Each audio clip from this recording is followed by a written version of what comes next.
Hello everyone, मेरा नाम है दुर्गा शुक्ला और आज फिजिकल ज्योग्राफी के अगले सीरीज को अगले कुछ क्वेश्चंस जो मानसून से रिलेटेड हैं, बारिश से रिलेटेड हैं, क्योंकि आज भी समय चल रहा है बारिश का और मानसून का, जिसमें हम देख रहे हैं कि अभी बारिश थोड़ी कम हो गई है, गर्मी थोड़ी ज्यादा पड़ी हुई है। तो यहीं से एक चीज अगर दिमाग में आपके कौंधे तो एक सवाल तो पूछना ही चाहिए कि ये मानसून है तो आखिर है क्या, मानसून है तो कहाँ है, अब मानसून है तो क्यों है। भूगोल पढ़ाते समय या पढ़ते समय एक ही चीज का आप ध्यान रखिएगा, जो कक्षा 11 के पहले चैप्टर में जो क्लास 11 की एनसीईआरटी पढ़िए और उसका पहला चैप्टर पढ़िए तो उसी में लिखा हुआ है 3 सवाल कि पूरा भूगोल इसी 3 सवाल पर ही बेस्ड है। पहला कि क्या है, व्हाट, दूसरा वेयर यानी कहां, और तीसरा क्या है, क्यों यानी कि व्हाई। इन्हीं 3 सवालों के आधार पर आप प्रीलिम्स हो या मेंस ज्योग्राफी के सारे क्वेश्चंस लिख सकते हो। तो इन्हीं 3 सवालों के साथ आगे बढ़ते हैं अपने आज की सीरीज में, जिसमें देखते हैं कि मानसून से रिलेटेड चीजें हैं, बारिश से रिलेटेड चीजें हैं, तो क्या क्या है। तैयार हो जाइए, पेन पेपर कुछ ले लीजिए, थोड़ा आसानी रहेगा। अगर आप एटलस खोल सकते हैं, अगर आपके पास है तो that would be very sufficient और बहुत हेल्पफुल होगा आपके लिए कि अगर आप एटलस पे उन्हीं सारी चीजों को अभी देख लेते हैं। तो चलो देखते हैं है क्या। आज का पहला सवाल दिया हुआ है, किससे रिलेटेड है, मानसून से।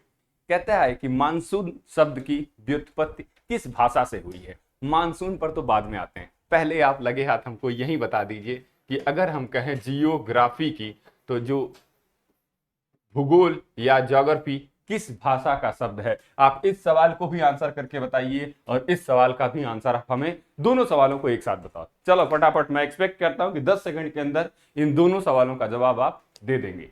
आप इसका दीजिए, पहले तो ज्योग्राफी शब्द की उत्पत्ति किस भाषा से हुई है, तो जी से ज्योग्राफी और जी से ग्रीक यानी यूनानी भाषा से भूगोल शब्द की व्युत्पत्ति हुई है, उत्पन्न हुआ है ये ज्योग्राफी, जिसका मतलब होता है जियो प्लस ग्राफस यानी पृथ्वी का वर्णन, और बताया किसने, इराटोस्थनीज ने। अब आते हैं इधर वाले क्वेश्चन पर कि मानसून शब्द की उत्पत्ति किस भाषा से हुई है और किस शब्द से हुई है। तो मानसून का जो मूल शब्द है वो है कौन सा, मौसिन, MAUSIN। मौसिन का मतलब ही होता है मौसम। मौसिन का क्या मतलब होता है, मौसम। और ये भाषा कौन सी है, ये है अरबी भाषा से। आपको लगेगा कि यार इस अरब में पानी ही नहीं गिरता और वहीं के लोग मानसून का नाम दे रहे हैं, तो आप अपने अगल बगल देखिए, तो आप तैयारी कर रहे हैं तो सबसे ज्यादा सवाल आपसे वही पूछेगा जिसको तैयारी के बारे में कुछ मालूम ही नहीं है। अब बड़ा रिलेटेड चीजें आप देख सकते हो, मजाक आपका वही उड़ाएगा जो किताब कभी हाथ में नहीं लिया। जो किताब हाथ में लेता है, पढ़ता है, वो उसका मर्म, एक होता है ना कि इसका मर्म जानना, तो उसका मर्म उसको पता रहता है कि कितनी तकलीफ होती है पढ़ने में, तो वो आपका मजाक कभी नहीं उड़ाएगा। वो आपको बस एक होता है ना कि किसी तरीके से टोंट मारना, वो आपके साथ कतई नहीं करेगा। जिसने किताब हाथ में उठाया ही नहीं सो क्या जानेगा। कहते हैं ना, कबीरदास का एक दोहा है, अब कबीरदास का है कि रहीमदास का मुझे नहीं मालूम, कि जाके पाँव न फटी बेवाई सो का जाने पीर पर आई। कि जिसके खुद ही, जब कभी बेवाई का मतलब होता है पैर में जो एंकर्स आ जाते हैं, छोटे छोटे छोटे छोटे क्रैक्स आ जाते हैं, हील में, एड़ियों में क्रैक्स आते हैं ना, तो उनको कहा जाता है हिंदी में बेवाई। कि जाके पाँव न फटी बेवाई सो का जाने पीर पर आई। वो दूसरे का दर्द कभी नहीं समझ सकता, जिसके अपनी एड़ियों में वो जो क्रैक्स डेवलप होते हैं, फटना होता है, वो कभी वो नहीं समझ सकता जिसके खुद ना हुआ हो। तो वही हाल यहाँ तैयारी में भी होता है कि वो आपका दर्द कभी नहीं समझ सकता जिसने कभी तैयारी की ना हो, जिसने कभी पढ़ाई की ना हो, जो कभी किताब हाथ में नहीं लेता, तो वो तो आपका मजाक उड़ाता रहेगा। तो भाई विवेकानंद जी ने कहा है, ये दुनिया है, ये कुछ भी बोलेगी, इससे तुम्हें फर्क नहीं पड़ना चाहिए। फर्क तुम्हें अपने आप से पड़ना चाहिए कि अपने आप से खुद सवाल पूछो, क्या हम आज का जो हमारा डेली टारगेट था उसने हमको, उस पर हमने प्रैक्टिस किया कि नहीं किया। तो आज का जो टारगेट है 30 क्वेश्चन का, आप इन्हीं 30 क्वेश्चन को लगाइए और 300 दिन में अगर 300 पेपर हम लगवा जाते हैं और 30-30 सवाल रोज लगवाते हैं, तो आपको मालूम है कितने सवाल हो रहे हैं, 10,000 9,000 से ऊपर हो जाएंगे अगर आप 65 दिन की छुट्टी मारते हैं तब भी। तो चलो देखते हैं, यही हाल वहां भी रहा कि अरबी भाषा से लिया गया है, वो अरब वाले मौसम शब्द से मानसून की रचना कर दिए जिनके यहां पानी बरसता ही नहीं। अगला सवाल दे रहा है कि निम्नलिखित कथनों पर विचार करिए। तो देखते हैं भाई क्या कथन है। पहला कहता है कि भारत मूलतः एक मानसूनी देश है। देखते हैं दूसरा स्टेटमेंट। अच्छा, ये रीजन है, एजर्सन रीजन का क्वेश्चन है कि उच्च हिमालय उसे जलवायु संबंधी विशिष्टता प्रदान करता है। थोड़ा देखते हैं इंडिया से। पहला शब्द वो कह रहा था कि भारत एक मानसून जलवायु वाला क्षेत्र है। तो मानसून से देखते हो थोड़ा, ये देखो पहले तो वर्ड में देखते हैं इसकी क्या लोकेशन रही है और कैसे है। तो ये जो लाइन बीचों बीच खींची जाती है ना, इसको कहा जाता है 0 डिग्री। और इसके ऊपर एक ट्रॉपिक ऑफ कैंसर यानी कर्क रेखा खींची जाती है, और वो है कौन सी, 23.5 degree. 23.5 degree north latitude, 23.5 degree उत्तरी अक्षांश, और एक होता है यहां पर 23.5 डिग्री दक्षिणी अक्षांश रेखा। ये इस रेखा के बीच में जो भी क्षेत्र पाए जाते हैं, इन क्षेत्र को कहा जाता है कटिबंधीय क्षेत्र या उष्ण कटिबंधीय क्षेत्र।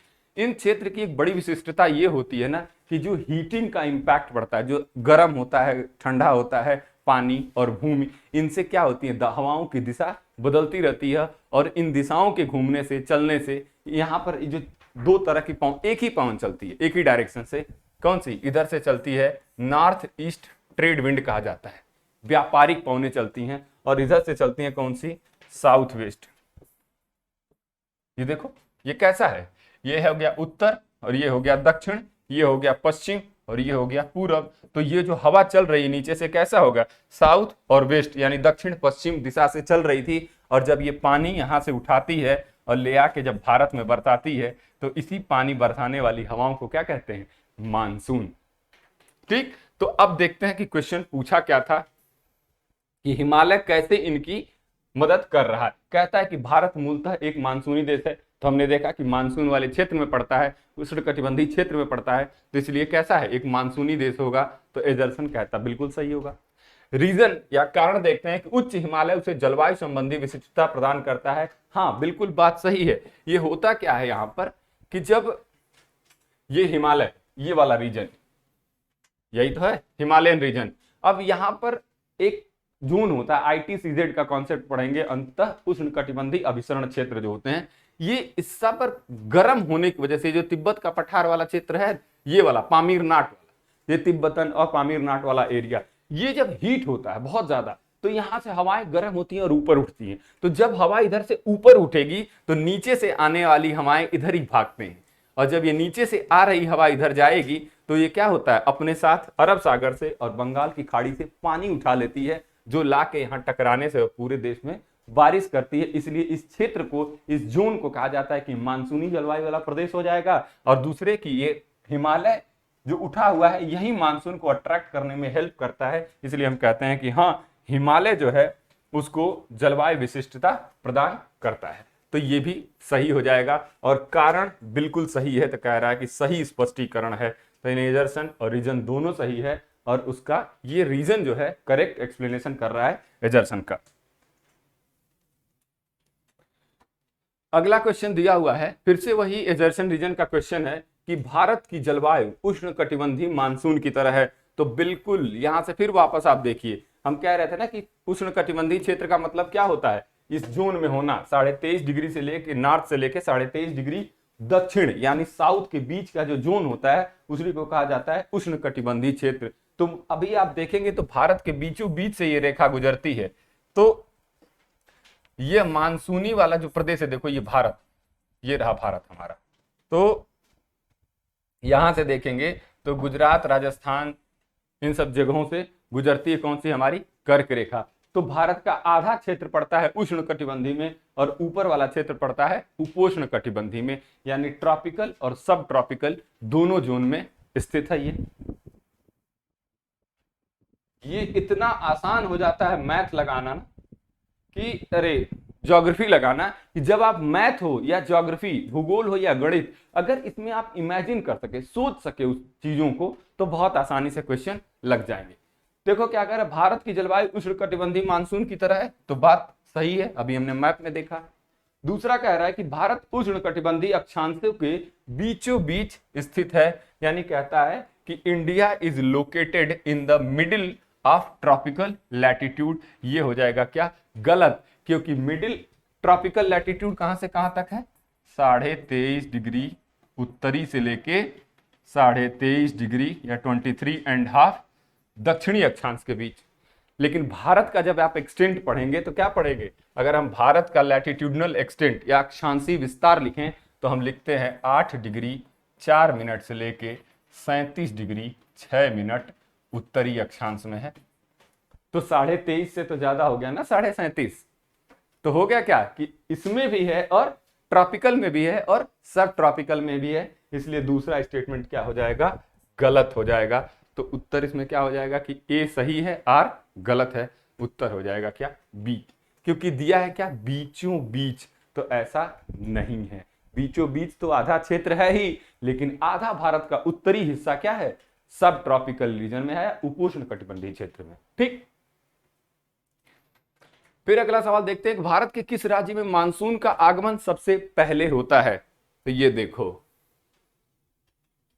ये जो क्षेत्र है ना केरल वाला, कौन सा, कोस्टल रीजन ऑफ केरला, यहीं पर 1 जून के आसपास यहीं पर पहली बार मानसून की ब्रांच आके टकराती है। तो सबसे पहले मानसून का आगमन कहां होगा, केरल में।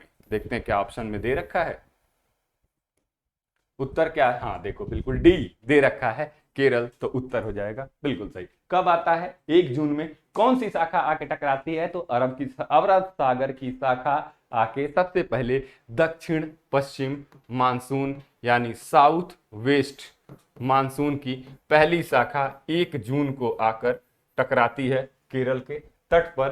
तो सवाल उठता है कि केरल के तट का नाम क्या है, ये जल्दी से कमेंट करके बताओ कि केरल का जो तट है उसको हम क्या कहते हैं। मालाबार और कोरोमंडल इसी में से दोनों में से एक कहते हैं, पर किसे कहते हैं ये बताओ, क्योंकि थोड़ा सा कंफ्यूजिंग होता है कौन सा मालाबार है कौन सा कोरोमंडल है। अगला सवाल देखते हैं कि भारत में ग्रीष्मकालीन मानसून के प्रवाह की सामान्य दिशा क्या है, what is the direction of movement of monsoon in Indian सब कॉन्टिनेंट। तो देखते हैं क्या है, कैसे आ रही है, देखो किधर से, साउथ और वेस्ट, यानी ये हो गया क्या, उत्तर, ये हो गया दक्षिण, ये हो गया पूरब और ये हो गया पश्चिम। आ रही है कहां से, दक्षिण और पश्चिम के बीचों बीच से आ रही है। तो इसको क्या कहते हैं, इसका डायरेक्शन क्या हो जाएगा, साउथ वेस्ट या दक्षिण पश्चिम की दिशा। तो उत्तर क्या हो जाएगा, दक्षिण पश्चिम से उत्तर पूर्व की तरफ। देखो दक्षिण पश्चिम से उत्तर पूर्व की तरफ, ये होगा क्या, नॉर्थ साउथ ईस्ट वेस्ट। आ रही है इधर से, जा रही है इधर की तरफ। तो कहां से आ रही है, दक्षिण पश्चिम से उत्तर पूर्व की तरफ चल रही है ना। देखो तुरंत बना लिया करो, तुरंत नॉर्थ साउथ ईस्ट वेस्ट डालो और इमीडिएट देख लो कि हाँ भाई किधर से किधर चल रही है। ज्यादा हीरो बनने से बेहतर होता है 1 मिनट ड्रा कर लेते हैं। चलो देखते हैं अगला सवाल क्या कह रहा है कि कौन सा सबसे सूखा स्थान है। तो भैया ध्यान रखना, गर्म स्थान और सूखा स्थान इन दोनों में अंतर होता है। सूखा स्थान उसे कहते हैं जहां पर बारिश सबसे कम होती है और सबसे कम वर्षा होती है भारत में, लेह में 41.7 मिलीमीटर। उत्तर हो जाएगा सी। और इसका अगर पूछ दे कि कितनी बारिश होती है लेह में, तो उत्तर हो जाएगा 41.7 मिलीमीटर। क्या होता है 41.7 मिलीमीटर। तो ये होता है मिनिमम या सबसे कम। तो यही सवाल 2 और उभरते हैं कि मैक्सिमम बारिश कहां होती है और औसत वर्षा कितनी होती है। आप हमें बता दो। आंसर तो बहुत आसान है कि सबसे ज्यादा बारिश कहां होती है। चलो लिखते हैं मैक्सिमम, अभी एक पेज यही लगा लेते हैं यार, आसान हो जाएगा बारिश के लिए। रेन फॉल, क्या कहेंगे इसको, रेन फॉल। पहला कि मिनिमम, सबसे कम कहां होता है। फिर दूसरा होता है एवरेज, औसत कितना होता है। और तीसरा होता है मैक्सिमम, अधिकतम कितना होता है और कहां होता है, ये भी देखते हैं। मिनिमम अभी हमने देखा कहां पर, लेह में, कितना 41.7 मिलीमीटर। ठीक है। एवरेज अगर पूछी जाए तो होता है कितना, 1236.4 मिलीमीटर। ये एवरेज बारिश है पूरे इंडिया की। और मैक्सिमम अगर पूछता है तो क्या हो जाता है, चेरापूंजी। हालांकि उत्तर अगर मौसिन राम दे रखा है तो वो सबसे पहले सही होगा। मौसिन राम, यही चेरापूंजी में एक जगह है मौसिन राम, और वहां कितनी होती है 5160 मिलीमीटर। ठीक है, एक स्क्रीनशॉट ले लो तो आगे बढ़ते हैं। ये इंडिया के रेनफॉल की बात कर रहे थे कि मिनिमम रेनफॉल कहां होती है, मैक्सिमम रेनफॉल कहां होती है, और एवरेज रेनफॉल कितनी होती है। अगला क्वेश्चन दिया है कि भारत के किस भाग में सर्वाधिक दैनिक तापांतर पाया जाता है, मतलब डेली का जो टेम्परेचर डिफरेंस है वो ज्यादा कहां है। देखते हैं पहाड़ों का। पहला ऑप्शन क्या दे रखा है, पूर्वी तटीय प्रदेश, तो ये अगर हम कह रहा है ये वाले रीजन में, तो नहीं, ऐसा नहीं है। यहां पर टेम्परेचर का डिफरेंस एक समान बना रहता है, क्योंकि जो समुद्र से बहने वाली हवाएं हैं वो इसका टेम्परेचर औसत बनाए रखती हैं, तो पहला तो गलत हो जाएगा। दूसरा दे रखा है छत्तीसगढ़ के आंतरिक क्षेत्रों में, तो ये वाला रीजन हो जाएगा, छत्तीसगढ़ का आंतरिक क्षेत्र, ये भी बगल में ही है, तो इसका भी आंसर गलत हो जाएगा। तीसरा दिया है अंडमान द्वीप में, यानी ये जो आइलैंड्स हैं इनके में भी, तो इनके में भी temperature on an average same रहता है, क्योंकि चारों तरफ समुद्र से घिरा हुआ है। चौथा दे रखा है राजस्थान के मरुस्थलीय क्षेत्र में, तो बिल्कुल आंसर यही सही होगा, डी। राजस्थान का जो डिजर्ट एरिया है, डिजर्ट एरिया ऑफ राजस्थान, इसमें होता क्या है, एक इफेक्ट होता है, इस इफेक्ट को कहते हैं कॉन्टिनेंटलिटी इफेक्ट, कॉन्टिनेंटलिटी इफेक्ट। इसमें यह देखा जाता है, या इसको कहते हैं महाद्वीपीय प्रभाव, महाद्वीपीय प्रभाव है ये। इस प्रभाव में यह चीज देखा जाता है कि जो लैंड होता है या भूमि होता है वो जल्दी गर्म और जल्दी ठंडा होता है पानी की अपेक्षा। अगर पानी और जमीन दोनों रखा जाए तो उसमें क्या होगा, जो भूभाग है, जो लैंड एरिया है, वो जल्दी गर्म होता है और जल्दी ठंडा हो जाता है। तो राजस्थान के एरिया में देखते हैं कि बालू बहुत ज्यादा है, सिलिका की मात्रा बहुत ज्यादा है, तो वो दिन में हीट को बहुत ज्यादा एब्जॉर्ब करता है और रात में उसी को परिवर्तित करता है या रेडिएट बैक कर देता है एटमॉस्फेयर में। तो जितना हीट होती है दिन में उतना ही टेम्परेचर बढ़ जाता है, और रात में जब वही प्रकीर्णन के द्वारा वापस रेडिएट कर दिया जाता है एटमॉस्फेयर में, तो टेम्परेचर उतना ही कम होता है। तो दिन में ज्यादा रात में कम, तो क्या हो जाएगा, एवरेज निकाला जाता है डिफरेंस, तो वो बहुत ज्यादा मिलता है राजस्थान के डिजर्ट एरिया में। इसीलिए कहते हैं सर्वाधिक दैनिक तापांतर कहां ज्यादा हो जाएगा, राजस्थान में। अगला सवाल देखते हैं, कह रहा है कि तमिलनाडु में मानसून के सामान्य महीने कौन से हैं। बात कर रहा है किसकी, तमिलनाडु की। तो एक चीज आप हमेशा ध्यान रखिएगा कि तमिलनाडु में जो वर्षा होती है वो किस मानसून से होती है, दक्षिण पश्चिम मानसून से नहीं होती। तो किससे होती है, बात यह है कि होती है तो क्यों, और नहीं होती है तो क्यों नहीं होती है। बताओ जल्दी कि किस मानसून से बारिश होती है तमिलनाडु में। ये है तमिलनाडु, ये वाला एरिया।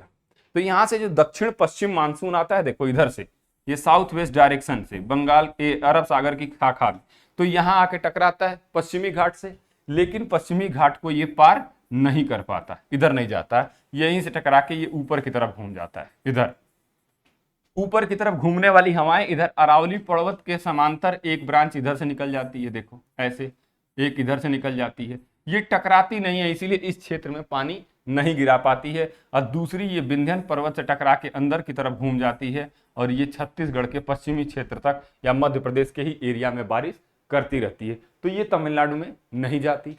दूसरी जो बे ऑफ बंगाल की ब्रांच है, बंगाल खाड़ी की शाखा, वो भी इसके समांतर होती है। ये जो तमिलनाडु का क्षेत्र है इसके समांतर है, तो इसलिए यहां भी ये बारिश नहीं करती, ये ऊपर निकलती है, और जब यहां से टकरा के ऐसे घूमती है ना, इसी को कहा जाता है लौटता हुआ मानसून या रिट्रीटिंग मानसून। और मानसून रिट्रीट होता है सितंबर के महीने में और तमिलनाडु में पहुंचता है नवंबर के महीने में। तो नवंबर दिसंबर का जो महीना होता है, लौटते हुए मानसून या रिट्रीटिंग मानसून से तमिलनाडु के क्षेत्रों में बारिश ज्यादा होती है। तो लगभग कह सकते हैं कि 60 या 70% बारिश तमिलनाडु में किससे होता है, तो वो होता है रिट्रीटिंग मानसून से या लौटते हुए मानसून से। तो उत्तर हो जाएगा क्या, नवंबर और दिसंबर। ठीक है, तो एक इसका स्क्रीनशॉट ले लो ताकि समझ में रहेगा आपको। रुको, ये देखो, इसका एक स्क्रीनशॉट ले लो। ठीक, तो हो गया। ये चीजें आप याद रखिएगा कि जो ये लौटता हुआ मानसून है सितंबर में लौटता है, और नवंबर दिसंबर के समय ये होता है क्या, नवंबर और दिसंबर का समय, इसमें जाके ये तमिलनाडु के क्षेत्र में बारिश करता, और होता किससे है, लौटते हुए मानसून से। अरे बहुत तेज क्वेश्चन निकल रहा है, कहाँ गया, यहां थे हम। हाँ, तो उत्तर हो जाएगा ये डी। अगला सवाल देखते हैं, कह रहा है कि फिर वही दो कथन दे रखे हैं कि दक्षिण भारत से उत्तर भारत की ओर मानसून की अवधि घटती है। तो ये इधर से जो जा रहा है दक्षिण भारत से उत्तर भारत की तरफ, चाहे अरब सागर की शाखा जाए, चाहे बंगाल की खाड़ी की शाखा जाए, धीरे धीरे धीरे धीरे क्या होता है, इसका पानी कम होता जाता है। तो ये हो गया पानी, तो बिल्कुल बात सही है पहला स्टेटमेंट। दूसरा कह रहा है कि उत्तरी भारत के मैदान में वार्षिक वृष्टि की मात्रा पूर्व से पश्चिम की तरफ घटती है, यानी the amount of annual rainfall decrease from east to west. तो ये हो गया कौन सा, ईस्टर्न रीजन। ये देखो कह रहा है ईस्ट से वेस्ट, यानी यहां से जो उत्तर जा रहे हैं, दक्षिण से उत्तर जा रहे थे तब भी वर्षा की मात्रा घट रही है, और पूरब से जब पश्चिम जाते हैं तब भी मात्रा धीरे धीरे धीरे धीरे क्या होती है, कम होती है। तो दोनों स्टेटमेंट सही हैं। देखते हैं क्या स्टेटमेंट था। हाँ ये है। तो क्या कह रहा था, amount of annual rainfall decrease from east to west in the plains of northern India, that is correct, and the duration of monsoon decreases from southern India towards the northern India. It means both the statements are correct. C, इन दोनों में क्या होगा, A और दो दोनों सही हैं। ठीक है, अगला का सवाल दे रहा है क्या कि पहला एजर्सन रीजन दिया है कि आगरा और दार्जिलिंग एक ही अक्षांश पर स्थित हैं। आगरा कहाँ है, उत्तर प्रदेश में, और दार्जिलिंग कहाँ है, पश्चिम बंगाल में। कह रहा है कि दोनों एक ही अक्षांश पर स्थित हैं, किंतु जनवरी में आगरा का तापमान 16 डिग्री और दार्जिलिंग का तापमान 4 डिग्री होता है। तो बात तो सही कहा गुरु इसने। ये रहा कौन, आगरा। और आगरा में दो ही चीजें फेमस हैं, पहला पागल खाना और दूसरा पेठा। P&P दोनों फेमस है। अब आपके ऊपर निर्भर करता है कि पेठा चाहिए कि, तो इसलिए ढंग से पढ़ लो तो जरूरत ना पड़ेगी कभी किसी चीज की। चलो देखते हैं, ये उत्तर प्रदेश में ये आगरा वाला क्षेत्र है और दूसरा पश्चिम बंगाल में ये दार्जिलिंग वाला क्षेत्र है। तो हाँ बात तो सही है कि दोनों एक ही अक्षांश पर स्थित हैं, लेकिन कह रहा है यहाँ टेम्परेचर रहता है 16 डिग्री, यहाँ रहता है 4 डिग्री। ऐसा क्यों होता है, क्योंकि ऊंचाई के साथ टेम्परेचर और प्रेशर दोनों कम होता है।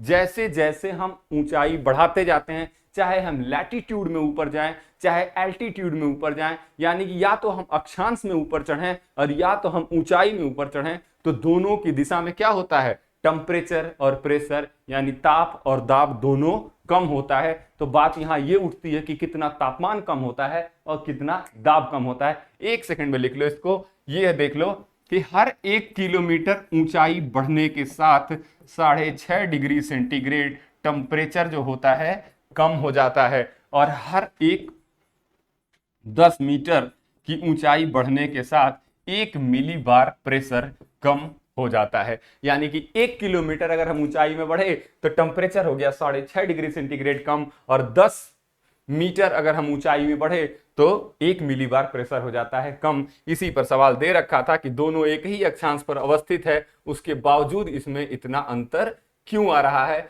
तो वो आ रहा है ऊंचाई की वजह से। हमें नहीं लगता कि इस सवाल में अब कुछ भी पढ़ने जैसी चीज रह गई। ये है देखो, तो कह रहा था क्या कि ये तो बात सही हो गई। दूसरा कह रहा है कि ऊंचाई के साथ तापमान घटता है और विरल वायु के कारण मैदानी प्रदेश की तुलना में पर्वतीय प्रदेश अधिक ठंडे होते हैं। तो बिल्कुल एजर्सन भी सही है, रीजन भी सही है और उसकी सही व्याख्या कर रहा है। ठीक है, तो ये चीज आप ध्यान रखिएगा कि हर 1 किलोमीटर की ऊंचाई के साथ 6.5 डिग्री सेंटीग्रेड प्रेस टेम्परेचर कम होता है और 10 मीटर की ऊंचाई के साथ 1 मिली बार प्रेशर कम होता है। अगला सवाल देखते हैं, कह रहा है कि निम्नलिखित क्षेत्रों में से कौन सा क्षेत्र मानसून की अरब सागर से अधिक प्रभावित नहीं होता। कह रहा है कि not affected by Arabian sea branch. पश्चिमी घाट, दक्कन का पठार, मध्य प्रदेश और छत्तीसगढ़ बेसिन। तो देखो ये हो गया क्या हमारा इंडिया। अब इंडिया में कहां से आ रहा है, अरब सागर की शाखा, यानी ये वाली शाखा आ रही है। कह रहा है कौन सा क्षेत्र प्रभावित नहीं होगा। पहला दिया है पश्चिमी घाट, तो पश्चिमी घाट प्रभावित होगा, तो ये गलत हो जाएगा। फिर दे रहा है दक्कन का पठार, तो ये दक्कन का पठार है, ये भी पठार है, तो ये क्या हो जाएगा, ये भी गलत हो जाएगा क्योंकि ये भी प्रभावित होगा। फिर कहता है मध्य प्रदेश, तो देखो अरब सागर की एक शाखा इधर अरावली की तरफ निकलती है और एक शाखा विंध्यन पर्वत से टकराकर मध्य प्रदेश की तरफ आती है, तो मध्य प्रदेश का भी क्षेत्र प्रभावित होता है, इसलिए ये भी गलत हो जाएगा। फिर बचता है छत्तीसगढ़ बेसिन, यानी ये वाला जो क्षेत्र है छत्तीसगढ़ बेसिन का, ये इससे प्रभावित नहीं होता है। ये किससे प्रभावित होता है, या तो यह उत्तर पश्चिम मानसून, उत्तरी पूर्वी मानसून जो लौटता हुआ मानसून है उससे होता है, नहीं तो जो बे ऑफ बंगाल की ब्रांच है उससे होता है। अगला सवाल दे रहा है कि पूरे वर्ष 30 डिग्री उत्तरी और 60 डिग्री दक्षिणी अक्षांशों के बीच बहने वाली हवाएं पछुआ हवाएं होती हैं, तो ऐसा गुरु नहीं है। सवाल में एक कैच है, जो पकड़ लिया वही सही कर पाएगा। देखो कह रहा है 30 डिग्री उत्तरी से लेके 60 डिग्री दक्षिणी अक्षांश, ये रहा 30 डिग्री उत्तरी अक्षांश और ये रहा 60 डिग्री दक्षिणी अक्षांश, मतलब कह रहा है यहां से यहां तक सब कौन सी चलती है, पछुआ पहन। ऐसा नहीं है, 30 डिग्री उत्तरी से 60 डिग्री उत्तरी में चलती है या 30 डिग्री दक्षिणी से 60 डिग्री दक्षिणी के बीच चलती है, लेकिन 30 डिग्री उत्तर से 60 डिग्री दक्षिण के बीच में ये हवाएं नहीं चलती हैं। तो पछुआ पवन कहां चलता है, देखो 30 से 60 चलता है, लेकिन उत्तर में या दक्षिण में ये 30 डिग्री है, ये 60 डिग्री है। देखो तो इधर से पश्चिम की तरफ से हवाएं बह के निकलती हैं, इसलिए इन हवाओं को क्या कहा जाता है, पछुआ पवन, या इंग्लिश में कहते हैं इनको वेस्टर्लीज। सेम अगर दक्षिण में भी देखा जाए, दक्षिणी गोलार्ध यानी सदर्न हेमिस्फीयर में, तो 30 डिग्री साउथ से 60 डिग्री साउथ के बीच में देखो कौन सी, पश्चिम की तरफ से हवाएं बह के निकल रही हैं, इसलिए इन पवनों को क्या कहते हैं, पछुआ पवन या वेस्टर्लीज। तो ये उत्तर से लेकर दक्षिण तक नहीं चलती हैं, या तो उत्तरी में चलेंगी और नहीं तो फिर दक्षिणी क्षेत्रों में चल रही होती हैं। एक बार मैप में आने में सब इधर का उधर हो जाता है। कौन सा सवाल था ये तो मुझे ध्यान ही नहीं रहा, देखते हैं किसी पर तो मार्क लगा होगा। ये है 12 नंबर कि the wind blowing between 30 degree north and 60 degree south, तो इतना लंबा एरिया कवर नहीं करते हैं, इसलिए वो गलत होगा। अगर 30 डिग्री नॉर्थ से लेके 30 डिग्री साउथ दिया होता, अरे 30 डिग्री नहीं, नॉर्थ से लेके 60 डिग्री नॉर्थ दे देता, या 30 डिग्री साउथ से 60 डिग्री साउथ दिया होता, तो पहला स्टेटमेंट सही हो जाता। दूसरा कह रहा है भारत के उत्तर पश्चिमी क्षेत्र में शीतकालीन वर्षा लाने वाली आर्द्र वायुएं जो होती हैं, इन्हीं को पछुआ पवन के द्वारा होता है या वेस्टर्न डिस्टर्बेंसेस से होता है। तो जो ठंडी में वर्षा हमारे यहाँ होती है ना, वो किससे होती है, वेस्टर्न लीज से होती है या वेस्टर्न डिस्टर्बेंसेस, उनको वेस्टर्न लीज कहते हैं या वेस्टर्न डिस्टर्बेंसेस कहते हैं। तो दूसरा स्टेटमेंट बिल्कुल सही है, पहला स्टेटमेंट गलत हो जाएगा। ठीक है, अब गलत हुआ तो क्यों हुआ, सिर्फ और सिर्फ उसी साउथ और नॉर्थ के चक्कर में। अगला दिया है ITCZ एक निम्न वायु दाब पेटी है जो कहां स्थित है।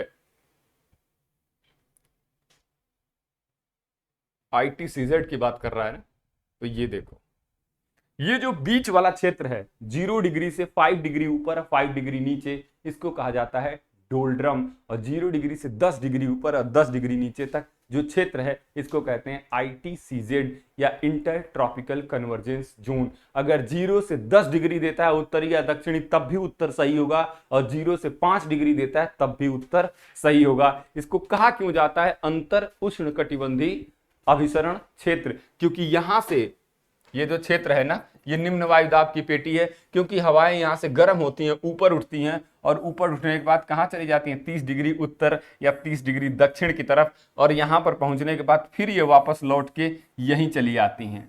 एक कहते हैं ना कि जाइए आप कहां जाओगे, एक है ना मोहम्मद रफी का गाना, तो वही आप सुनिएगा, वही कहता है ITCZ कि जाइए आप कहां जाओगे, तो वही बात कि जाओगे कहां, लौट के तो फिर वहीं ITCZ पर ही आना है, जो निम्न वायुदाब का क्षेत्र है वहीं आना है। यहां से हवाएं ऊपर चलती हैं और वहां क्या रहता है, हाई प्रेशर हो जाता है, हाई प्रेशर से वापस 0 डिग्री यानी भूमध्य रेखा के पास चली आती है, जिनको कहा जाता है अंतर उष्णकटिबंधीय, यानी दोनों के उष्णकटिबंधीय क्षेत्रों से हवाएं जहां अभिसरण करती हैं जाके वापस मिल जाती हैं, इसी क्षेत्र को कहते हैं ITCZ inter tropical convergence zone या अंतर उष्णकटिबंधीय क्षेत्र। तो ये क्या हो जाएगा, 0 से 10 डिग्री दे तब भी उत्तर सही है, 0 से 5 डिग्री दे तब भी उत्तर सही है। ठीक, तो देखते हैं किस बात की बात कर रहा था।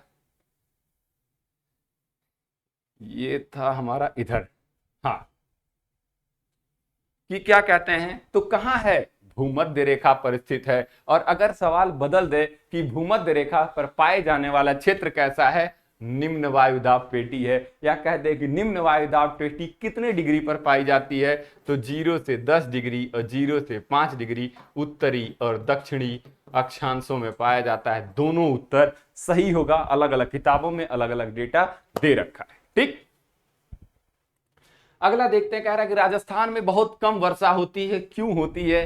राजस्थान में वर्षा कम होने का कारण क्या है? राजस्थान में वर्षा इसलिए कम होती है क्योंकि ये जो पछुआ पवनें चल रही थी, जो साउथ वेस्ट डायरेक्शन से भारत में मानसून आता है, इसको थोड़ा मिटा दें तब आसानी हो जाएगी समझने में, कि ये जो आ रहा है ना राजस्थान के क्षेत्र में, नीचे से अरब सागर की शाखा आके इधर टकराती है, तो ये ऊपर निकलती है और यहां से एक सीधे ऊपर की तरफ चली जाती है, एक अरावली के नीचे से निकलती है और एक यहाँ विंध्य पर्वत से टकरा के मध्य प्रदेश की तरफ घूम जाती है। तो बीच में ये जो अरावली का क्षेत्र है,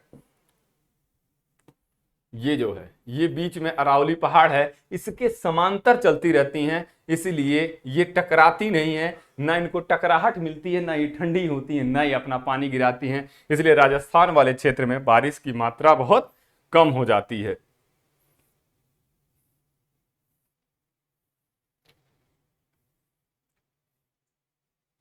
देखो तो क्या होगा कि हवाएं किसी प्रकार की बाधाओं को पार नहीं करती, कोई भी इनको हिंड्रेंस नहीं मिलता, जिसके कारण ठंडा होने के लिए इनको ऊंचाई प्राप्त नहीं होती, इसलिए अपना पानी नहीं गिराती और राजस्थान के क्षेत्र में क्या होता है, सूखा पड़ जाता है, बारिश बहुत कम होती है। अगला सवाल दे रहा है कि निम्न ऋतुओं को भारतीय कैलेंडर के अनुसार कालानुक्रम में व्यवस्थित करिए। क्रोनोलॉजिकल ऑर्डर में लगा रखा है किसको, शरद ऋतु, ग्रीष्म ऋतु, वर्षा ऋतु और बसंत ऋतु। तो आओ देख लेते हैं कि क्या कहते हैं कि बसंत ऋतु के बारे में। सबसे पहले तो बसंत पंचमी के दिन सरस्वती जी की पूजा होती है। विद्या की देवी सरस्वती की पूजा कब होती है, बसंत पंचमी में, और वो समय होता है लगभग 15 फरवरी के आसपास। तो बसंत ऋतु क्या हो जाएगा, फरवरी से लेके मार्च के आसपास का जो समय होता है उसको कहते हैं बसंत ऋतु। ग्रीष्म ऋतु क्या होता है, अप्रैल से लेके जून तक का जो समय होता है उसको कहते हैं ग्रीष्म ऋतु या गर्मी का समय। फिर बात वर्षा का समय, तो जुलाई से लेके सितंबर तक जो समय होता है वो होता है क्या, वर्षा का।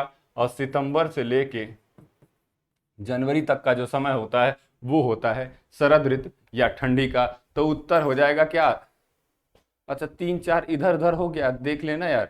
तो बसंत ऋतु, ग्रीष्म ऋतु, वर्षा ऋतु और शरद ऋतु, उस हिसाब से ऑप्शन मैच करा लीजिएगा। अगला क्वेश्चन देखते हैं कि कोपेन ने भारत के विशाल मैदान की जलवायु के लिए निम्नलिखित में से कौन से शब्द का प्रयोग किया था। तो ये जान लो, भारत कॉमनवेल्थ गेम्स में बहुत अच्छा प्रदर्शन करता है। अगर बहुत सारे गेम्स देखे जाएं कि ओलंपिक हो गया, एशियन गेम्स हो गया, कॉमनवेल्थ गेम्स हो गया, तो इन सब गेम्स में, इन सब खेलों में सबसे अच्छा प्रदर्शन देखा जाता है तो कहीं ना कहीं किसका रहता है, भारत का, कॉमनवेल्थ गेम्स में। और ये बस आपको याद करने के लिए मैं बता रहा हूं कि CWG कॉमनवेल्थ गेम्स, और ये क्या हो जाएगा, CWG। तो जो कोपेन ने भारत की जलवायु का वर्गीकरण किया, जो हमारे यहाँ क्लाइमेट को डिफाइन किया, तो उन्होंने किया CWG टाइप का। इसका मतलब होता है क्या, कोई बता सकता है CWG का मतलब क्या होता है? कि अगर ठंडी होगी, शीत ऋतु होगी, तो वो कैसी होगी, ड्राई। शीत ऋतु ड्राई, समर हाई। समर कैसा होता है, हाई, हाई टेम्परेचर हो जाता है। ठंडियां कैसी होती हैं, ड्राई। और गर्मियां कैसा होता है, टेम्परेचर हाई। और तीसरा कौन सा, कि मानसून टाइप क्लाइमेट यहां पाया जाता है, तो इसी को कहते हैं ड्राई समर, अरे high temperature in summer, dry in winter and monsoon type of climate, इसी को कहा जाता है CWG कॉमनवेल्थ गेम्स। इसी से याद रखिएगा कि कोपेन ने जो भारत की जलवायु का वर्गीकरण किया, इंडियन क्लाइमेट्स के बारे में बताया, वो किसका आंसर क्या हो जाएगा, CWG टाइप का होता है। और CWG का मतलब यही होता है। अगला सवाल दे रहा है कि भारत की सर्वाधिक वर्षा मुख्यतः प्राप्त होती है किससे? तो अभी हमने देखा कि दक्षिण पश्चिम से आने वाला मानसून चाहे अरब सागर की शाखा के रूप में टूटे या बंगाल की खाड़ी की शाखा के रूप में टूटे, यही भारत में मानसून तरीके की बारिश करता है अगले 3-4 महीने तक। तो कौन सा उत्तर सही हो जाएगा? दक्षिण पश्चिम मानसून या साउथ वेस्ट मानसून। अगला सवाल दे रखा है कि निम्नलिखित स्थानों के जो युग्म दिए गए हैं उसमें से एक ऐसा है जिनके लगभग नगर एक ही अक्षांश पर हैं और फिर भी उनकी वार्षिक वर्षा की कुल मात्रा का अंतर सर्वाधिक सुस्पष्ट है। अभी जरा सवाल पढ़ लो यार, बहुत लंबा सवाल है। कह रहा है which is the pair of places given below in which both the cities are at the same latitude but difference in their total amount of annual rainfall is. देखो सवाल देख के घबराना नहीं, मैं तो कहता हूं भूगोल रीजनिंग से लगता है। चलो इस सवाल के बारे में कुछ नहीं मालूम, हम रीजनिंग से लगाते हैं, देखते हैं ऑड वन आउट ढूंढते हैं क्या है। ढूंढ सकते हो? ऑड वन आउट ढूंढना है पूरे ऑप्शन में। गया सवाल एक किनारे, बैंगलोर और चेन्नई। तो देखते हैं कि ये जो इंडिया है यहां बैंगलोर है, यहां चेन्नई है। फिर देखते हैं क्या मुंबई और विशाखापट्टनम, ये मुंबई है ये विशाखापट्टनम है। कह रहा है अजमेर और शिलांग, तो यहां अजमेर पड़ेगा यहां शिलांग पड़ेगा, और नागपुर और कोलकाता, तो यहां नागपुर और यहां कोलकाता। तो कह रहा है कि दोनों एक ट्रॉपिक लेवल पर हैं, तो ये तो गलत ऐसे ही हो जाएगा। ये दोनों हैं ये दोनों हैं ये दोनों हैं, लेकिन कह रहा है कुल वर्षा की मात्रा का अंतर सर्वाधिक है। तो ये बताओ यार सबसे ज्यादा बारिश कहां होती है? मेघालय में, और सबसे कम बारिश होती है राजस्थान के क्षेत्रों में। तो एक राजस्थान का क्षेत्र दे रखा है, एक मेघालय का क्षेत्र दे रखा है, तो एक इस पार एक उस पार। तो उत्तर क्या हो जाएगा? सी, अजमेर और शिलांग। कह रहा है कि सामान्य वर्षा का सही अवरोही क्रम या घटता हुआ क्रम क्या है? तो देखते हैं क्या, कोच्चि, कोलकाता, दिल्ली और पटना। एक बड़ा पुराना गाना है ना कि दिल्ली से गई पूना, पूना से गई पटना, तो वही दिल्ली से पटना तक ले चलते हैं। तो ये देखते हैं कि भारत में सबसे ज्यादा बारिश कहाँ होती है? तो होती कहाँ पर? केरल में, और केरल का एक शहर है जिसको कहते हैं कोच्चि।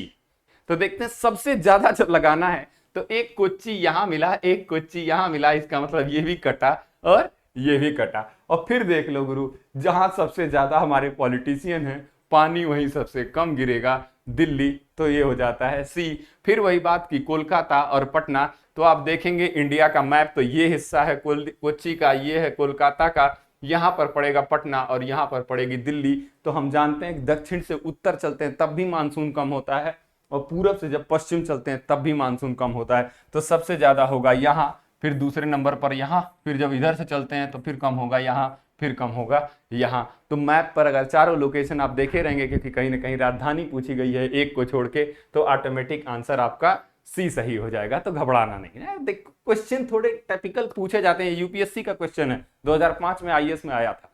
तो डरना नहीं इस सवाल को देख के, बस जगह ढूंढो, क्वेश्चन ऑटोमेटिक लग जाएगा।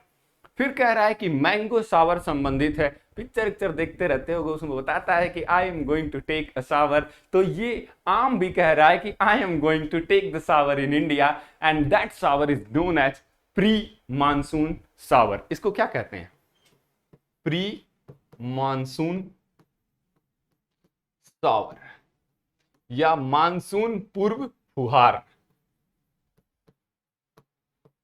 मानसून पूर्व फुहार, तो ये मानसून से पहले का जो फुहार पड़ता है ना, उसी के बारे में कह रहा है। तो देखो मानसून आता है हमारा कब? जून में, और जून से पहले अप्रैल और मई में जो ये पहली फुहार आती है जिससे आम की फसल पक जाती है, ये पकने में बड़ी सहायता करती है, इसी को कहा जाता है मैंगो शावर। तो ये कौन सी है? आम की फसलों के लिए बहुत इंपॉर्टेंट होता है। तो ये मार्च से लेके मार्च अप्रैल में ही ये बारिश होती है, शुरुआत में होती है बिल्कुल, इससे आम की फसल पक के तैयार हो जाती है, इसीलिए इसको कहा जाता है प्री मानसून शावर या मैंगो शावर। फिर अगला सवाल दे रखा है कि उत्तर पूर्वी मानसून से सबसे अधिक वर्षा प्राप्त करने वाला राज्य कौन सा है? उत्तर पूर्व मानसून यानी नॉर्थ ईस्ट मानसून के बारे में क्वेश्चन दे रहा है। तो ये याद रखिएगा, जरा सा भी कंफ्यूज मत होइएगा। कह रहा है कि कौन सा है? उत्तर पूर्व मानसून। और उत्तर, अभी मानसून देखते थे हम लोग, तो देखे थे कि भारत में मानसून किधर से आता है? दक्षिण पश्चिम से आ रहा है ना। और ये बात कर रहा है उत्तर पूर्व की, यानी ये जो उत्तर है और ये पूर्व है, ये जो मानसून की बात कर रहा है। तो उत्तर पूर्व मानसून से बारिश सबसे ज्यादा कहाँ होती है? अभी तो हम तमिलनाडु में पढ़े थे। तो ये जो लौटता हुआ मानसून होता है उत्तर पूर्व टाइप का, तो उत्तर पूर्व मानसून से अगर तमिलनाडु का कोई क्षेत्र दे रखा है तो उत्तर सबसे पहले वही सही होगा।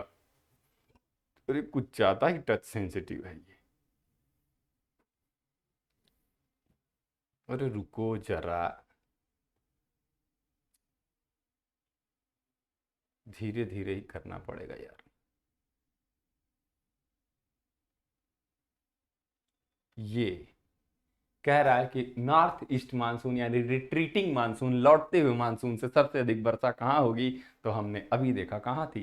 तमिलनाडु में। तमिलनाडु का 50 से 60% बारिश ना इसी लौटते हुए मानसून या उत्तरी पूर्वी मानसून से होता है। ये 18 से 22 कहाँ चला गया? सवाल किधर गए? 21 नंबर पर ये है, 20 पर ये है, तो ये 18 क्यों हो गया था? चलो कोई नहीं, देखते हैं। भारत में वर्षा का आधिक्य होते हुए भी यह देश प्यासी धरती समझा जाता है। मतलब क्या है कि यहाँ बारिश होती तो है लेकिन यहाँ की जो भूमि है भारत की कहीं ना कहीं प्यासी रहती है, मानी इसको पानी नहीं मिल पाता। इसका सबसे बड़ा कारण यही है कि हमारे यहाँ बारिश साल भर में सिर्फ 4 महीने होती है, जुलाई से लेके सितंबर तक। तो यही कारण है, इसलिए इसको कहा जाता है कि प्यासी धरती का जमीन। तो कहते हैं वर्षा का पानी का तेज गति से बह जाना। बात तो ये भी सही है यार कि पानी बरसा और एक झटके से बरस के निकल जाता है, जाके नदियों में मिलता है, नदियां ले जाके सागर में मिला देती हैं, इसलिए भी क्या होता है, प्यासी धरती है। बात फिर करते हैं कि वर्षा के पानी का शीघ्रता से भाप बनकर उड़ जाना। बिल्कुल, जब ये ट्रॉपिकल जोन में है, यहाँ टेम्परेचर ज्यादा है, तो ये पानी कहीं ना कहीं इवेपोरेट हो जाता है, तो ये भी उत्तर सही होगा। फिर कहता है कि वर्षा का कुछ थोड़े ही महीनों में होना। तो बिल्कुल थोड़े महीने मैंने कितना, 4 महीना में होता है। तो 4 ही महीना अगर पानी गिरेगा तो भाई प्यास तो लगी रहेगी धरती को, यानी कि डी उपयुक्त सभी। तो ये चारों आंसर सही हो जाएंगे। फिर कह रहा है निम्नलिखित में से कौन सी जल प्रबंधन युक्त भारत में लागत का अधिकतम लाभ देने वाली है? यानी जो वाटर मैनेजमेंट की स्ट्रेटजी है कौन सी है जो सबसे ज्यादा यानी मैक्सिमम बेनिफिशियल होगी? एक एक करके देखते हैं।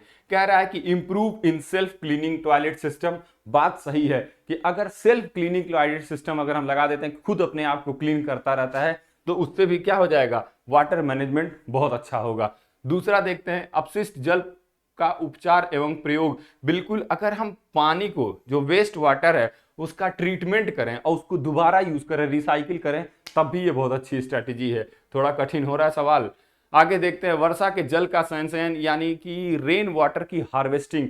पानी जो गिरा उसको या तो हम बांध बनाकर रोक लें, या फिर किससे, जो छत का पानी उसको पाइप लगा के ग्राउंड वाटर को हम यानी जमीन के पानी को रिचार्ज कर दें, या तालाब और कुएं में पानी रोक लें जिसको हम दोबारा यूज कर सकते हैं। तो आंसर ये भी सही होगा।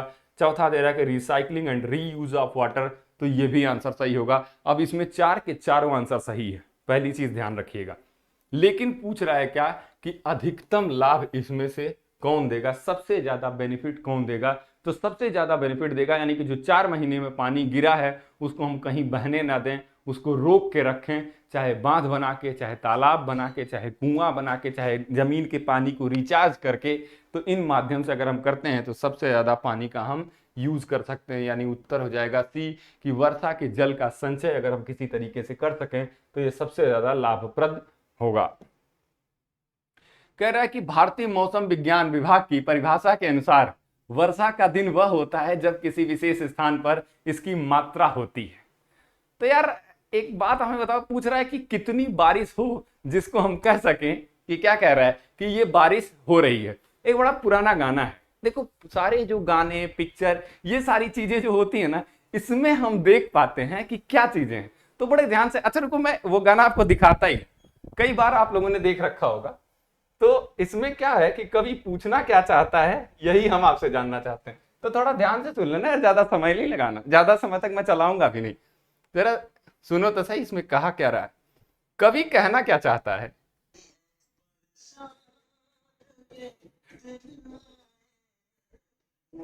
कह रहा है कि बरसात के दिन, ये जो मैंगो सावर हो रहा है, देखो अभी पीछे एक क्वेश्चन दिया हुआ था ना कि इसी को कहते हैं मैंगो सावर, मतलब इनके भी आम की फसल पकने ही वाली है। तो ये कह रहा है कि बरसात के दिन आए, मुलाकात के दिन आए तो गुरु ये बता दो कि कितने मिलीमीटर बरसात हुई थी। इनके कवि से ही पूछ लेते, बॉबी देओल से ही पूछ लेते भाई ये बताओ कितने मिलीमीटर बारिश हुई जिसको तुम कह दिए कि बरसात के दिन आए। यही सवाल आपसे पूछा गया है, तो उत्तर हो जाएगा कि 2.5 मिलीमीटर से ऊपर अगर 24 घंटे में कभी भी बारिश हो जाती है तो उसको हम कहते हैं कि इस दिन को बारिश का दिन है। तो जब भी सुनो ना तो एक बार बस देखो यार, भूगोल में कुछ बाहर है नहीं, जो है सब आपके जीवन में है, अगल बगल दिख रहा है, इसीलिए इस विषय को पढ़ाया जाता है कि जो आप चारों तरफ देख रहे हो ना उसको देखो, समझो, जानो ये हो रहा है तो क्यों हो रहा है।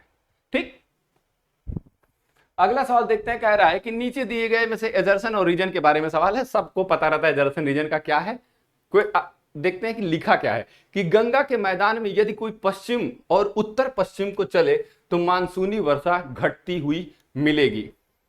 ये गंगा का मैदान है, इसमें कह रहा है कि यदि कोई पश्चिम और उत्तर पश्चिम को चले, यानी कि ये नॉर्थ वेस्ट की बात कर रहा है कि यहां पश्चिम जाए और चाहे उत्तर पश्चिम जाए, इस दोनों डायरेक्शन में अगर जा रहा है तो मानसून घटता हुआ मिलेगा। बिल्कुल घटेगा, चाहे हम दक्षिण से उत्तर जाएं या पूरब से पश्चिम जाएं, चाहे हम नीचे से ऊपर जा रहे होते हैं चाहे इधर से इधर आ रहे होते हैं, दोनों डायरेक्शन में चलने पर बारिश की मात्रा कम होती है, मानसून शिथिल पड़ने लगता है, कम हो जाता है उसका पानी। तो स्टेटमेंट 1 सही है। दूसरा कहता है कि गंगा के मैदान में ज्यों ज्यों कोई ऊपर बढ़ता जाएगा आर्द्रताधारी मानसून पवन, यानी जो मानसून ये जो है गंगा के मैदान में क्या कह रहा है कि जैसे जैसे हम ऊपर बढ़ेंगे, ऊपर बढ़ रहे हैं, आर्द्रताधारी मानसून पवन और ऊंची जाति मिलेगी। बिल्कुल ऊपर जैसे जैसे हम बढ़ेंगे वैसे वैसे क्या होगा, moisture carrying monsoon winds get higher and higher due to inclination, due to altitude. जैसे जैसे ऊपर पढ़ेंगे शिवालिक की पहाड़ियों के पास पहुंचते जाएंगे। तो दो के दोनों आंसर सही है, लेकिन करेक्ट एक्सप्लेनेशन नहीं है। यह आंसर हो जाएगा बी, बिल्कुल, क्योंकि पानी कम हो रहा है वो इस वजह से तब थोड़ा कम हो रहा है। तो एजर्सन भी सही है, रीजन भी सही है, यानी कि कथन भी सही है, कारण भी सही है, लेकिन स्पष्टीकरण सही नहीं है, सही व्याख्या नहीं है। उत्तर हो जाएगा बी। फिर कह रहा है कि वही एजर्सन रीजन का सवाल कि भारत में अंतर्देशीय जलमार्गों का पर्याप्त विकास नहीं हुआ है। तो बात तो सही है यार कि शहर के अंदर यानी भारत के अंदर इनलैंड वाटरवेज यानी जो जलमार्ग हैं, आप हमें बताइए नेशनल वाटरवे 1 कहां से कहां तक है। आप यूपी पढ़ रहे थे, यूपी में तो बिल्कुल याद रखना कि अंतर्देशीय जो राजमार्ग हैं 1 फर्स्ट नंबर ये कहां है, इलाहाबाद से हल्दिया तक, यानी प्रयागराज से हल्दिया यानी कोलकाता तक ये जाता है NW1 नेशनल वाटरवे 1। तो कह रहा है कि नहीं डेवलप हुआ है, बात बिल्कुल सही है। Rainfall occurs only in 4 month, यानी कि जब 4 महीने में ही बारिश होगी तो हम काहे लिए इसको बनाएं भाई, रोड ना बनाए, भारतमाला परियोजना को ना हम बल दें, मिशन गति शक्ति को ना बल दें, उसी को देंगे भाई। इसमें पानी ही जब नहीं होगा नदियों में तो वाटरवे डेवलप क्यों करें, ये जो अंतर्देशीय जलमार्ग बनाए क्यों। तो बात बिल्कुल सही है कि इनका विकास भी नहीं हुआ, 4 महीने में होता है, कारण यही है, सही व्याख्या कर रहा है। फिर 11 नंबर योग के हो रहा भाई 27 चेरापूंजी स्थित, लगता हमने स्लाइड इधर उधर कर दी।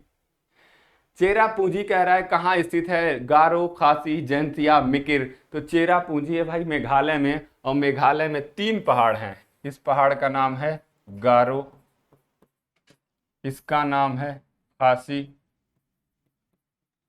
और इसका नाम है जैंसिया। तो ये जो खासी पहाड़ है, इसी खासी पहाड़ पर चेरापूंजी अवस्थित है जहां सबसे ज्यादा पानी गिरता है। तो उत्तर हो जाएगा सी। और इसी खासी जनजाति ने विद्रोह किया था, खासी विद्रोह, जिसके नेता थे तीरथ सिंह।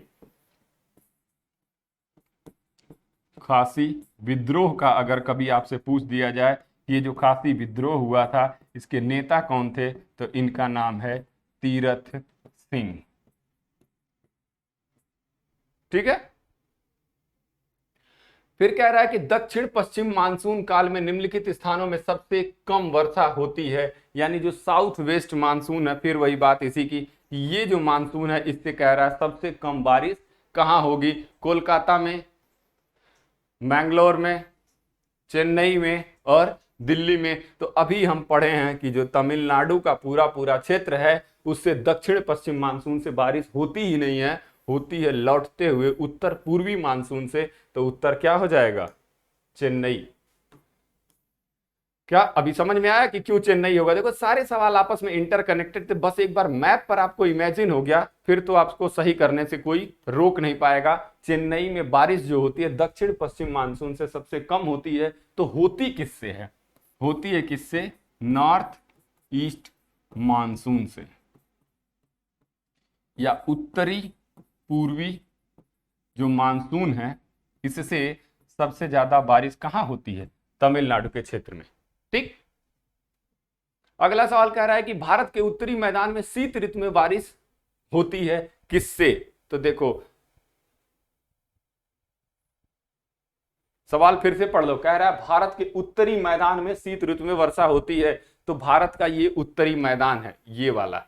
कह रहा है कि इस रीजन में बारिश किससे होती है? तो इधर पश्चिम से चलने वाली जो वेस्टर्लीज हैं, जब ठंड नीचे बढ़ती है, ITCZ नीचे शिफ्ट होता है, तो इसी की एक धारा यहीं से टकरा के और नीचे की तरफ घूमती है और ऐसे यूपी में सीधे चीरते हुए आ जाती है। इसी को कहते हैं वेस्टर्न डिस्टर्बेंसेज, वेस्टर्न या पश्चिमी विक्षोभ। तो ये पश्चिम से चल रही है, तो पश्चिमी पछुआ पवन या वेस्टर्न डिस्टर्बेंसेज से सबसे ज्यादा उत्तर में के मैदानी भाग में बारिश होती है। तो देखो क्या दे रखा है? पश्चिमी विक्षोभ से या वेस्टर्न डिस्टर्बेंसेज से। यहां थोड़ा इसको हटा देता हूं, मैं लिख देता हूं यहां पर वेस्टर्न डिस्टर्बेंस इसको कहते हैं। ठीक है, इसी से बारिश होती है। अगला सवाल कह रहा है कि भारत में शरदकालीन वर्षा के क्षेत्र हैं। तो अभी हम देख रहे हैं कि सर्दी ऋतु में वर्षा जो वेस्टर्न डिस्टर्बेंसेस से होती है तो उसी क्षेत्र में तो होगी। कह रहा है उड़ीसा और कर्नाटक। तो उड़ीसा और कर्नाटक अगर हम मैप बनाएं इधर से, तो उड़ीसा यहाँ पर है, कर्नाटक यहाँ पर है, तो ये तो पहला वैसे ही गलत हो जाएगा। दूसरा कह रहा है पंजाब और तमिलनाडु। तो पंजाब यहाँ पर है, तमिलनाडु यहाँ पर है, तो ये भी गलत हो जाएगा। फिर कह रहा है अरुणाचल प्रदेश और बिहार। तो बिहार यहाँ पर है, अरुणाचल प्रदेश यहाँ पर है, तो ये भी गलत हो जाएगा। फिर कह रहा है तमिलनाडु और कर्नाटक। तो उत्तर क्या हो जाएगा? ये तमिलनाडु और कर्नाटक, तो ये भी सही है। तो आंसर क्या सही होना चाहिए इसमें? कि reason of autumn rainfall in India are. क्या ही सवाल बना दिया। यहां सिर्फ एक जगह, अच्छा ये चीज था कैचे, तो हमसे भी ना पकड़ा पाए। ये देखो कह रहा है कि ठंडी का समय है। तो ठंडी शरद काल कब से प्रभाव शुरू होता है? अक्टूबर, नवंबर, दिसंबर, यही तो ऋतु है। तो अगर दिसंबर वाली बात करें तो आंसर सही होगा पंजाब, क्योंकि यहां बारिश होगी वेस्टर्न डिस्टर्बेंसेस से, इससे पश्चिमी विक्षोभ से। और फिर बात करता है तमिलनाडु की, तो क्योंकि शरद काल में ही तमिलनाडु में ये लौटता हुआ मानसून पहुंचता है, इसीलिए लौटते हुए मानसून से भी बारिश कहां होती है? तमिलनाडु में। तो यानी पंजाब में बारिश होगी ठंडी में किससे? पश्चिमी विक्षोभ के द्वारा। और तमिलनाडु में ठंडी में बारिश होगी किससे? लौटते हुए मानसून के द्वारा। तो ये ध्यान रखिएगा। देखिए फ्रैक्शन ऑफ सेकंड के लिए हम सोच ना पाए और गलती कर बैठे, तो आप ये ना करिएगा। तो देखिए क्या हुआ इसका कि पंजाब और तमिलनाडु, क्योंकि पंजाब में जो बारिश हो रही है वेस्टर्न डिस्टर्बेंसेस से हो रही है, और तमिलनाडु में जो बारिश हो रही है वो किससे हो रही है? लौटते हुए मानसून से। ये आज के 30 क्वेश्चंस थे, इनके आंसर आप हमारे साथ साथ दिए। बहुत अच्छा लगा आप सभी लोगों को देख के। आप एक जो प्रोग्राम हमारा चलाया जा रहा है उसके बारे में हम आपको बता दें कि अगर आप एक कोड लगाते हैं दुर्गा सर 30, तो जितना भी फीस है 5,000 रुपया, उसमें 30% का आपको डिस्काउंट हो जाएगा। इस कोर्स को आप परचेज कर सकते हैं और साल भर में एक कॉम्प्रिहेंसिव प्रोग्राम बनाया गया हर एक विषय के बारे में। प्रीलिम्स के भी सारे टॉपिक कवर है, मेंस के भी सारे टॉपिक कवर हैं, टेस्ट सीरीज भी इसमें कराई जा रही है, और पर्सनल मेंटरशिप की जरूरत पड़ी तो वो भी हम आपको दे रहे हैं। तो ठीक, तो इन प्रोग्राम से जुड़ते रहिए, देखते रहिए और बने रहिए जीएस फोरम के इस ऑफिशियल चैनल पर। कल फिर हाजिर होंगे अगले 30 सवालों को लेके लिए। तब तक के लिए थैंक यू वेरी मच।